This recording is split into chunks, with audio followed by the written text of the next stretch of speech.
Dobar dan svima, moje ime je Vladan Sretenović i pokušat ćemo na ovaj način da kratkim, da kažem, predavanjem i kratkim formama u nekom serijalu na jedan najbolji mogući način i najzanimljiviji mogući način dočaramo što je moguće više o crnogorskoj kinematografiji, istoriji iste i da kažemo svetskoj kinematografiji, ono što bi recimo moglo biti edukativno i zanimljivo vama koji sa druge strane gledate.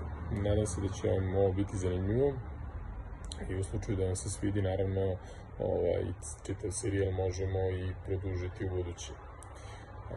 Tema, da kažem, prvog ovog serijala i prve ove kratke forme je uopšte kako je kinematografija došla u Crnu Goru.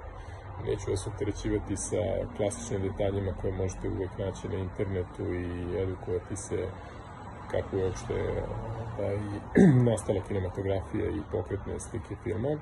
Ono što mislim da je zanimljivije u ovom trenutku je dočarati kako u Crnoj Gori nastaju prvi bioskopi. Evo, vrlo jednostavno. Kao što znate, u regionu, u Srbiji, u kafani kod Zlatnog krsta u Beogradu je bila prva filmska projekcija. Vrlo brzo, da kažem, 5,5 meseci posle prve filmske projekcije na svetu koja je bila u Parizu. Nakon toga, 1908.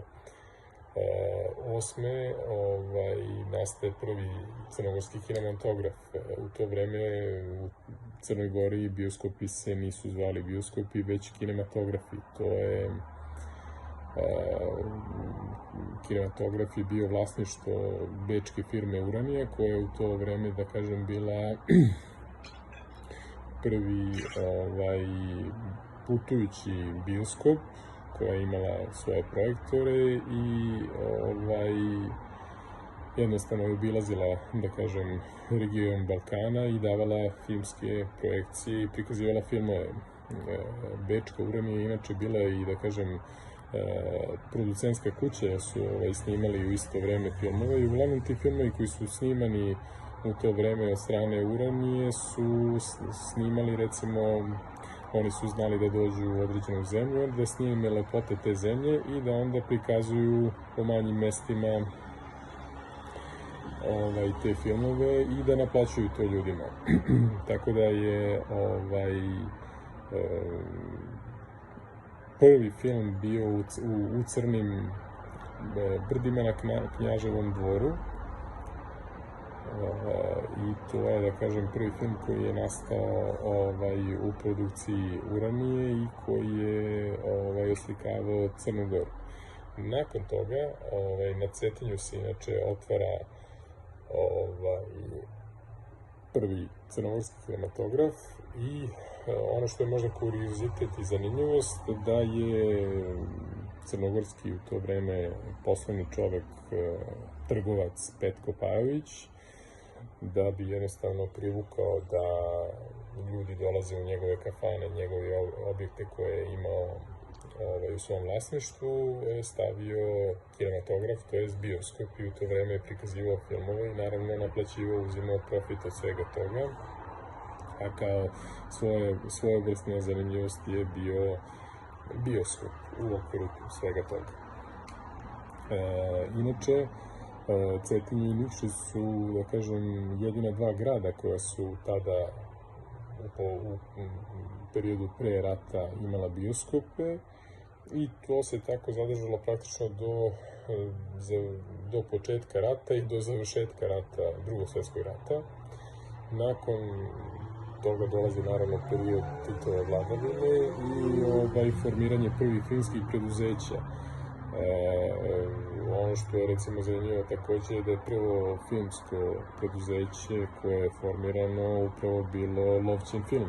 Lovćin film je u to vreme formiran u Budvi i zahvaljujući radu na produkciji filmova i ulaganjem u produkciju dva filma koje su bile, da kažem, politički nepodobna, to preduzeće je zauvek blokirano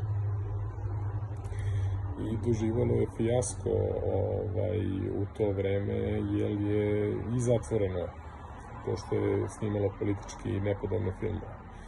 Naravno, nakon toga u drugim delovima Crne Gore su takođe otvoreni bioskopi i tako je sve bilo do kraja, da kažem, i 90. godina. Da je manje više u okviru kulturnih centara, to jest i velikih gradova tipa Podgorice, to jest Titograda, tada su postali bioskopi, naravno Bugla imala svoj poznati bioskop i da kažem prvi iskorak u moderni svet bioskopa je dolaskom privatne firme Ste Cinemas u Podgoricu u okviru Delta City-a 2008. godine, kada se otvara, da kažem, prvi moderni multiplex u Crnoj Gori sa više sala.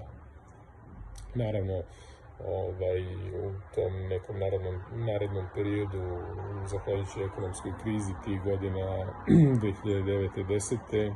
dolazi do transfera vlasništva na austrijsku firmu Cineplex i nakon toga u Podgorici ostaje Cineplex kao jedan, da kažem, prvih modernih multipleksa i 2015. se otvara Cadmus Cineplex, naš matični bioskop u Budvi sa 4 sale, koji je takođe, da kažem, jedini bioskop koji je stvarno domaći i pravi crnogorski.